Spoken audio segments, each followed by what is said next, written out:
Welcome to Nasdaq Trade Talks. I'm Jill Malandrino, Global Markets Reporter at Nasdaq.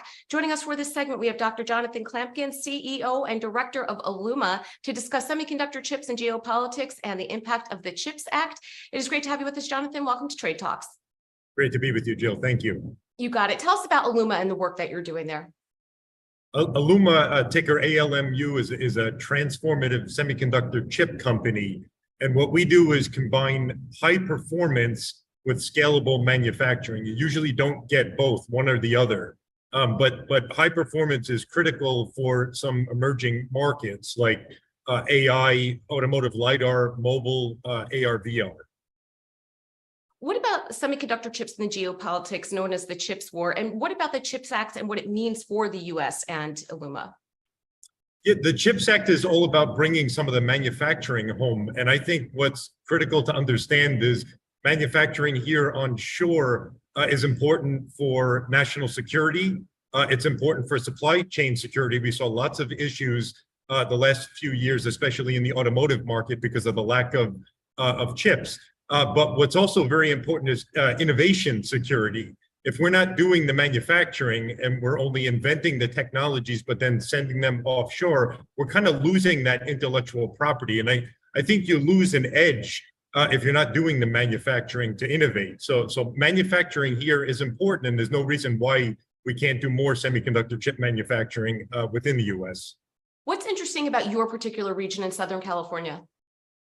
Southern California is interesting partly because we have so many government defense primes in Southern California. We also have an abundance of great universities, some part of the University of California system, Caltech, University of Southern California. The mobile industry is very big in Southern California. It's the home of Qualcomm and a few other high-tech companies. And very specifically where we're located in Goleta, California, we're near the University of California, Santa Barbara, has great resources for semiconductor innovation. We're near lots of companies, small and big. The Google quantum computer chip company is just next door to us. So we kind of live in an innovation hub, and a lot of those CHIPS Act opportunities are starting to come our way.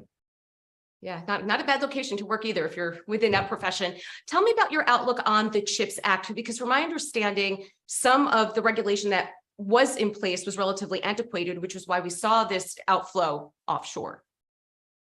The CHIPS Act, so I think one important thing to understand about the CHIPS Act is that there's so much funding there. It's so complex. It's going to take time for the funding to roll out to innovation centers, to universities, to startup companies, to some of the big businesses that manufacture semiconductor chips.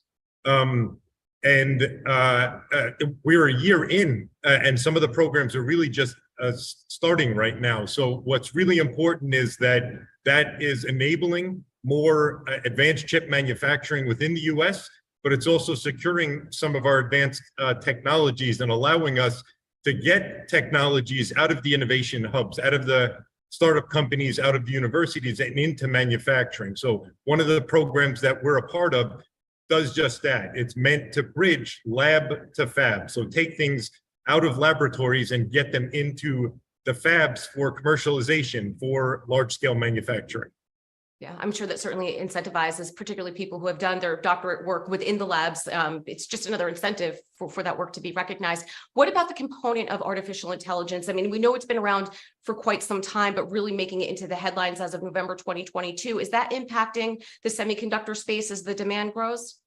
It is. I mean, that's where a lot of the demand is coming from today, and it's certainly a buzzword, AI. Lots of applications envisioned, and what's behind that is all the hardware.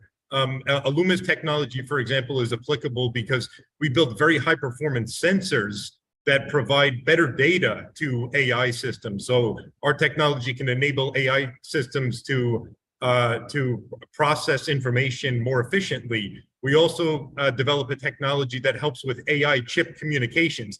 You've got to get lots of information to and from AI chips. So we're certainly seeing a demand in that space. A perfect example is autonomous vehicles.